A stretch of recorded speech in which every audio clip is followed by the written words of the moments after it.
O Senhor esteja convosco. Ele está no meio de nós. Proclamação do Evangelho de Jesus Cristo segundo João. Glória a vós, Senhor.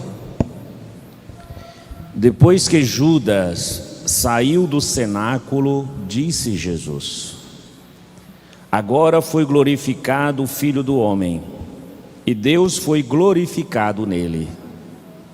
Se Deus foi glorificado nele, também Deus o glorificará em si mesmo e glorificará logo. Filhinhos, por pouco tempo estou ainda convosco. Eu vos dou um novo mandamento: amai-vos uns aos outros. Como eu vos amei, assim também vós deveis amar-vos uns aos outros. Nisso todos conhecerão que sois meus discípulos, se tiverdes amor uns aos outros. Palavra da salvação. Glória a vós, Senhor.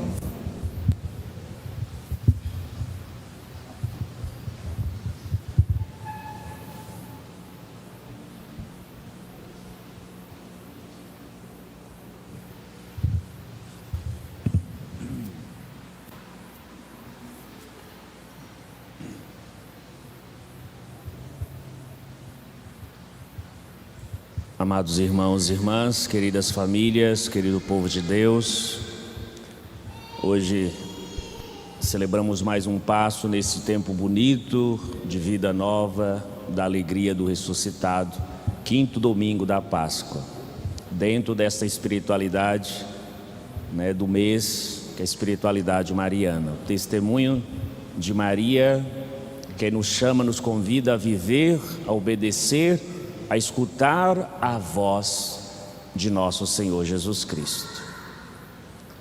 O Evangelho que escutamos nesse dia está situado no contexto do lava-pés, da ceia, e nos fala depois que Judas saiu do cenáculo. Lembrar, trazer essa imagem de Jesus reunido com seus discípulos, Jesus que está ali dando, vamos dizer, as últimas orientações, e não só através de palavras. Jesus está fazendo o grande gesto, que é a grande regra, que deve ser a regra de vida de todos nós, que é o lava-pés. Lava-pés, Jesus, para com as palavras, para que as ações elas ultrapassem assim as palavras. Mas dizer da pessoa de Jesus, não podemos separar as palavras das ações. As ações de Jesus testemunham as suas palavras, e as suas palavras se expressam no seu agir, na acolhida com as pessoas. E quando Judas sai, o que Jesus disse para os seus discípulos? Agora o Filho do Homem foi glorificado. Agora o Filho do Homem foi glorificado. Como que nós compreendemos esta afirmação de Jesus? Amados irmãos e irmãs, a saída de Judas expressa todo aquele que recusou o amor que Jesus ofereceu, que recusou a viver o projeto de vida que Jesus ofereceu. A saída de Judas significa, e devemos assim compreender, que Judas não quer viver os valores do reino. Judas não quer acolher o projeto de Deus apresentado por Jesus. Um projeto que, para além de apontar para baixo, aponta para cima, para as realidades celestes, para as coisas invisíveis, para princípios que de fato devem fecundar o nosso coração, a nossa cabeça, o nosso agir. Da solidariedade, da partilha, da justiça, do perdão, do amor colocado até as últimas consequências, de pensar a vida para além do ter das coisas materiais, mas pensar que a vida é muito mais do que a realidade material. A nossa felicidade não está atrelada ou estritamente atrelada às coisas deste mundo. E nós nos realizamos quando encontramos sentido para estar aqui no mundo. E o grande sentido de Jesus estar no mundo é porque Deus nos ama. E o grande sentido de Jesus estar no mundo é para nos salvar, para nos orientar, para nos conduzir para Deus. Então o Filho do Homem é glorificado exatamente porque aquele que sai deste espaço de partilha, desse espaço à mesa, desse espaço onde todos são convidados a servir, amados irmãos e irmãs, ele vai entregar Jesus. Entregar Jesus significa levá-lo à cruz, à crucificação. E aqui nós compreendemos que no momento da crucificação, no momento da cruz, Deus é glorificado. Neste momento da cruz, Jesus nos apresenta agora uma nova realidade, uma nova vida, uma nova forma de amar, uma nova forma de estar no mundo. Não mais com esse pensamento de que o que vale é que sejamos servidos, mas Jesus mesmo no lava-pés diz: dei-vos o exemplo, se eu vos lavei os pés, deveis fazer o mesmo. Não é no sofrimento, não é questão simplesmente da morte, mas é na cruz. Jesus dá o grande testemunho do amor de Deus, do interesse de Deus por cada um de nós. Como que Deus nos ama, como que Jesus nos ama, a ponto de entregar a própria vida. E neste testemunho, nessa fidelidade, neste amor que não coloca limites, Deus, o Filho é glorificado e o Pai também é glorificado. É isso que nos diz o Evangelho hoje. É isso que nos diz o Evangelho hoje, queridos irmãos e irmãs. Então, para comungar da vida de Jesus, temos que estar com Ele. E nisto, amados irmãos e irmãs, Jesus coloca para nós, talvez essa questão da palavra que é tão importante. Hoje nós vivemos no mundo da palavra, no mundo das palavras, que às vezes a gente sente carência de fato do testemunho, mundo das palavras. Jesus coloca para nós o parâmetro do testemunho, do seu agir, das suas palavras, e apresenta isso para os discípulos. Dou-vos um novo mandamento. Que mandamento é esse? Amai-vos uns aos outros. Aí nós podemos perguntar: Padre, amai-vos uns aos outros, mas eu já amo, eu gosto de fulano, eu amo desta forma, eu amo assim, para mim assim está bem, assim está bom, essa forma de amor que eu expresso, que eu cultivo. Mas corremos o risco da gente se perder, colocar que agora o nosso parâmetro para se encontrar com a verdade, com a justiça, com a paz, com o perdão, com a misericórdia, não é mais o outro, mas eu passo a viver não a verdade que está em Deus, mas a verdade que está em mim como uma opinião. A verdade passa a ser a minha opinião. O amor verdadeiro passa a ser não o amor forjado nos princípios, nos valores, na ética, na moral do reino que Jesus nos veio apresentar, mas na minha moral, naquilo que eu considero que seja a lei. E aí eu coloco que corro o risco de colocar a minha lei para todos. Talvez Judas queria colocar exatamente isso. A minha forma de viver, a minha verdade é esta. Mas Jesus vai dizer: olha, não deveis amar como vocês estão amando, porque assim não estarão unidos, não terão um ponto de unidade que os faça de fato produzir frutos. se cada um for olhar para só, né, a sua realidade pessoal. E aí Jesus coloca: amai-vos, deveis amar uns aos outros, assim como eu vos amei. Esta é a grande regra para nós. Então o cristão é chamado a amar, não é como ele pensa, é traduzir, falar, não é colocar a verdade, não a sua verdade, mas aquela verdade forjada no amor de Cristo, na palavra de Deus, na verdade de Deus, na justiça que vem de Deus.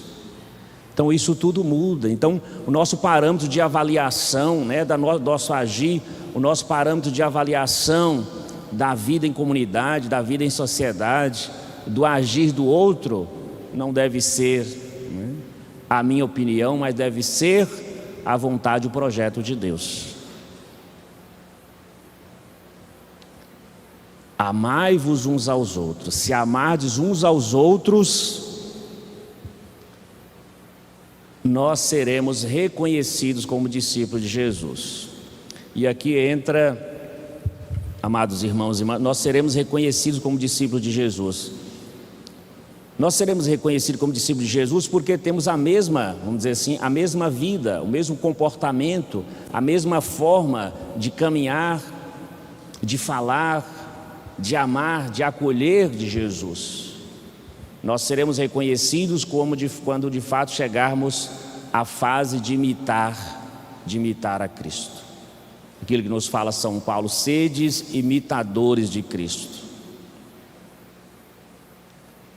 E esta imitação que Jesus hoje nos coloca, né, na qual Deus é glorificado, Jesus é glorificado, passa pela nossa capacidade de servir. Passa pela capacidade de olhar a vida não a partir de nós, mas a partir do outro também, a partir de Deus. Deus que não vive para si mesmo, Jesus que não vive para si mesmo, mas vive para o outro. Vive para fazer com que a vida do outro se desenvolva, com que a vida do outro cresça, mas para além disso, não pensar só num crescimento para esta realidade, mas a presença de Cristo, a missão de Cristo, o serviço que Jesus presta, né, quer levar que todos tenham a vida eterna, que todos sejam salvos, que todos vivam com dignidade, que todos vivam como irmãos. Nesta relação, não numa relação hoje marcada pela virtualidade, simplesmente pela virtualidade, mas num serviço por este encontro, por esta presença.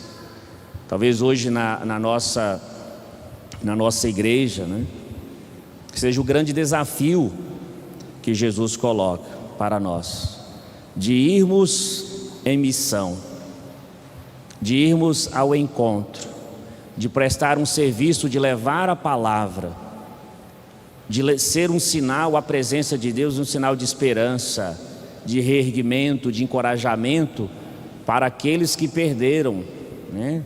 Perderam essa motivação, perderam o sentido de viver, o sentido de servir. Então esta missão não é a missão só do padre, mas é a missão de todos nós.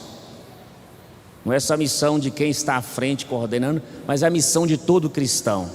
Isto é um sinal de amor, um sinal de amor. Jesus foi aquele que foi aos povos pagãos.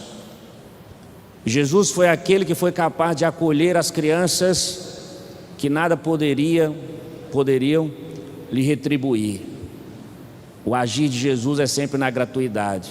Jesus que acolheu o órfão, Jesus que acolheu a viúva, Jesus que acolheu o estrangeiro, pessoas não bem aceitas, recusadas, às vezes discriminadas.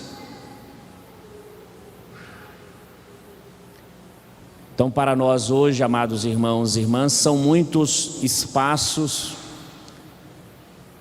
São muitas realidades que Jesus nos convoca a ir e a servir aos nossos irmãos.